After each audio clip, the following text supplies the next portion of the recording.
दोस्तों अभी 12:45 हो रहा है और ये जो टिकट है आप देख रहे हैं, ये टिकट लखमीनिया का मैंने कटवाया है। लखमीनिया बेगूसराय में पड़ता है और मैं वहाँ जा रहा हूँ अपने बहुत ही पुराने जो अंकल हैं उनसे मिलने के लिए, तकरीबन 22-24 साल के बाद।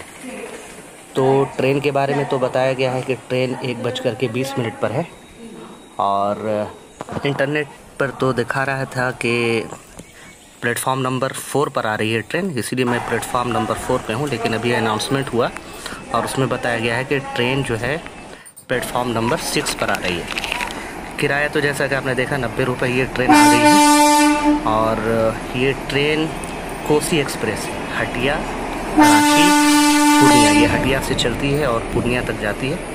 कोसी एक्सप्रेस इसका नाम है। ट्रेन बिल्कुल ऑन टाइम है। ये पटना से फिर हमारी ट्रेन खुल चुकी है आगे की तरफ। फ्रेंड्स अब हम मोकामा पहुंच गए। 90 किलोमीटर ईस्ट की तरफ पड़ता है पटना से ये। और ये बाढ़ जो बिहार का सबसे ओल्डेस्ट सब डिवीज़न है, 1882 से जो लगातार सब डिवीज़न है, उसी का ये म्यूनसिपल काउंसिल है। ये हाथीदा जो जंक्शन है ये मोकामा ही क्षेत्र में आता है। फ्रेंड्स अभी तक हम लोग 100 किलोमीटर चल चुके हैं, लेकिन अभी तक पटना ही डिस्ट्रिक्ट में है। आप देख सकते हैं कि बाढ़ सब डिवीज़न कितना बड़ा है। उसी वजह से मार्च 2022 में नीतीश कुमार ने ये घोषणा की है कि बाढ़ 39वां डिस्ट्रिक्ट बिहार का हो सकता है। फ्रेंड्स अभी हम राजेंद्र सेतु पार कर रहे हैं। ये 2 किलोमीटर लंबा बिहार का सबसे पहला रेल कम रोड ब्रिज है। ये नॉर्थ और साउथ बिहार को एक साथ जोड़ता है। इस पुल का उद्घाटन हिंदुस्तान के पहले प्राइम मिनिस्टर जवाहरलाल नेहरू और बिहार के पहले चीफ मिनिस्टर श्री कृष्ण सिंह ने 1959 में किया था। इस पुल की ख़ास बात यह है कि इसका जो लोकेशन है, इस लोकेशन को जो निर्धारित किया था वो एम विश्वेश्वरैया ने। आप तो जानते होंगे कि एम विश्वेश्वरैया ये वही सिविल इंजीनियर हैं जिनके बर्थडे को हम इंजीनियर्स डे के तौर पर मनाते हैं 15 सितंबर को। उन्होंने ही इस पुल के लोकेशन को निर्धारित किया था और वो 90 साल के थे और बिहार के पहले चीफ मिनिस्टर श्री कृष्ण सिंह के स्पेशल रिक्वेस्ट पर व्हील चेयर पर बैठकर वो यहाँ आए थे। तो ये रही इस पुल की थोड़ी सी कहानी। दोस्तों अब हम बरौनी पहुँच गए हैं। सामने आपको BTPS दिख रहा है, बरौनी थर्मल पावर स्टेशन। इससे पहले कि बरौनी थर्मल पावर स्टेशन के बारे में आपको कुछ बताऊं, बरौनी के बारे में थोड़ी सी बात जो जानने के लिए वो ये है कि ये एक इंडस्ट्रियल टाउन है, बेगूसराय डिस्ट्रिक्ट में आता है। और ये राम शरण शर्मा जो कि बहुत ही एमिनेंट हिस्टोरियन रहे हैं एंशंट और मिडिवल इंडिया के, जिसकी बहुत मशहूर किताब है शुद्राज इन एंशंट इंडिया, उनका बर्थ प्लेस भी यही है। Barauni thermal power station Russian collaboration में 1962 को बना था और उस वक्त से ये काम कर रहा है। 2018 को नीतीश कुमार ने फैसला किया कि इसे NTPC को दे देना है और उसके बाद से NTPC ने बरौनी थर्मल पावर स्टेशन को एक्वायर कर लिया है। सामने एक मंदिर है वंदे पुरुषोत्तम, ये बारो गांव यहाँ पर है, उसी में ये मंदिर मौजूद है। दोस्तों जैसा कि आप देख रहे हैं मैं लखमीनिया पहुँच गया हूँ अपने अंकल से मिलने के लिए। लखमीनिया के बारे में थोड़ा सा बताता चलूँ। तकरीबन 14,000 घर यहाँ हैं और 26,000 वोटर हैं। और ये जो स्टेशन है लखमीनिया कहलाता है, लेकिन लखमीनिया यहाँ से तकरीबन 3 किलोमीटर दूर है। तो लखमीनिया स्टेशन से जैसे ही बाहर आप निकलेंगे बलिया बाज़ार आपको मिलेगा। लेकिन आपके जहन में ये क्वेश्चन उठ रहा होगा तो फिर इसको लखमीनिया क्यों बोलते हैं। तो दोस्तों यहाँ के बहुत ही बड़े चौधरी थे, चौधरी कमरुल हक साहब जो ज़मींदार थे। तकरीबन उनकी ज़मींदारी 1484 बीघा की उनकी ज़मींदारी थी। तो ये जो स्टेशन का जो पूरा एरिया है वो उन्हीं की ज़मींदारी में था। इसी वजह से गांव 3 किलोमीटर दूर है, लेकिन उन्हीं के गांव के नाम पर इस स्टेशन का नाम रखा गया है लखमीनिया स्टेशन। दोस्तों जैसा कि आप देख रहे हैं कि मैं लीची के मज़े ले रहा हूँ। सच्ची बात बताऊँ कि लीची तो बहुत खाए हैं, लेकिन जितना मज़ा इस बार आया वैसा मज़ा कभी भी नहीं आया था खेत से लीची को तोड़ कर खाने का। लीची बहुत हैं, लेकिन यहाँ का जो लीची है शाही लीची वो बहुत ही ज़्यादा अच्छा है और बहुत ही ज़्यादा मशहूर है। दोस्तों अभी मैं बरौनी पूर्णिया हाईवे पर हूँ और ये हाईवे NH31 का पार्ट है। NH31 वेस्ट बंगाल और उत्तर प्रदेश को जोड़ता है। शमसी एक गांव है वेस्ट बंगाल में, वहाँ से ये शुरू होता है और उत्तर प्रदेश के उन्नाव डिस्ट्रिक्ट तक ये जाता है। तकरीबन 968 किलोमीटर ये लंबा NH है, नेशनल हाईवे है, और उसी का हिस्सा है बरौनी पूर्णिया हाईवे। आपके ज़हन में सवाल होगा कि मैं जा कहाँ रहा हूँ, तो दोस्तों मैं बताऊँ कि मैं यहाँ से कांवर झील जा रहा हूँ। और कांवर झील के बारे में बहुत कम लोग जानते हैं कि ये झील कितना इम्पोर्टेंट है। तो आगे के वीडियो में मैं आपको कांवर झील के बारे में ही बताऊंगा। मैं यहाँ पर बस से उतर गया हूँ, ये मैं हूँ और इससे पहले जो मेरी भतीजी है और मेरा कज़न ब्रदर है, हम 3 लोग सिर्फ साथ में हैं। आप पीछे देख सकते हैं बहुत ही अच्छी, बहुत ही क्यूट बच्ची है। बिल्कुल पूरे रास्ते तकरीबन 3 किलोमीटर हम लोग पैदल चले और बेगूसराय से हम लोग निकले हैं। कांवर झील बेगूसराय ही में है। तो अभी कांवर झील दूर से दिख रहा है, अभी हम लोग अभी खेतों में अभी हैं, लेकिन ये लड़की कहीं पर थकी नहीं।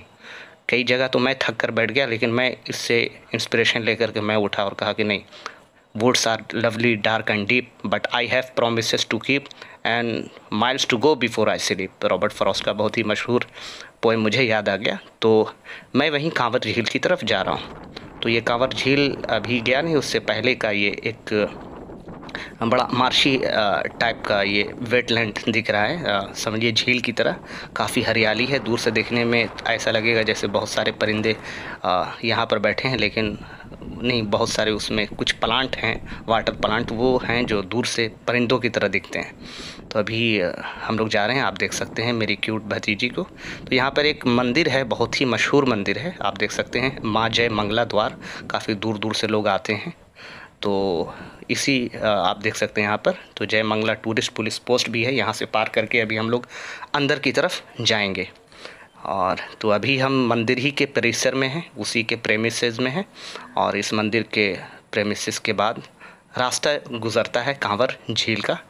तो डिटेल में मैं कांवर झील के बारे में आपको बताऊंगा कि मैं यहाँ क्यों आया, मेरा क्या ऑब्जर्वेशन है। मैं रास्ते में हूँ, बहुत सारे लोग यहाँ पर रहते हैं। यहाँ से आपका जो है कांवर झील मेन शुरू होता है। बिल्कुल ये गांव आपका ख़त्म हुआ और आप देख सकते हैं वेटलैंड रामसार साइट नंबर 2436 2436।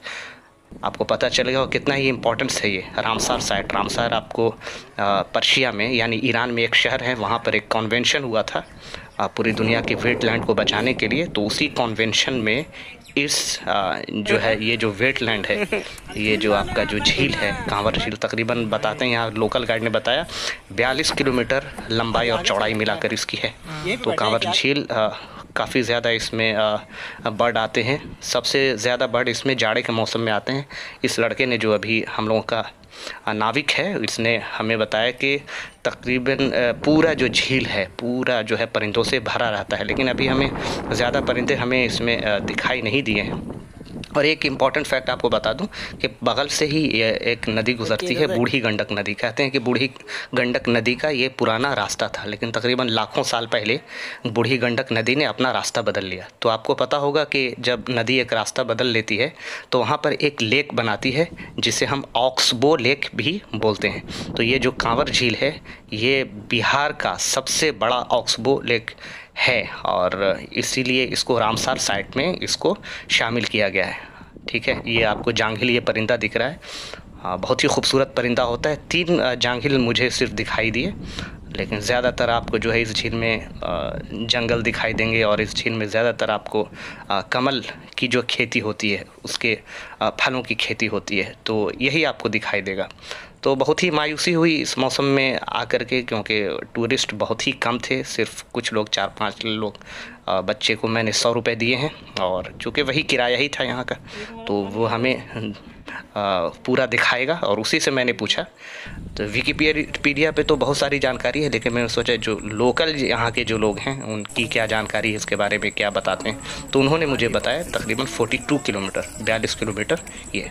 तो ये आपको बेगूसराय में एक जगह है मंझौल, ठीक है, मंझौल।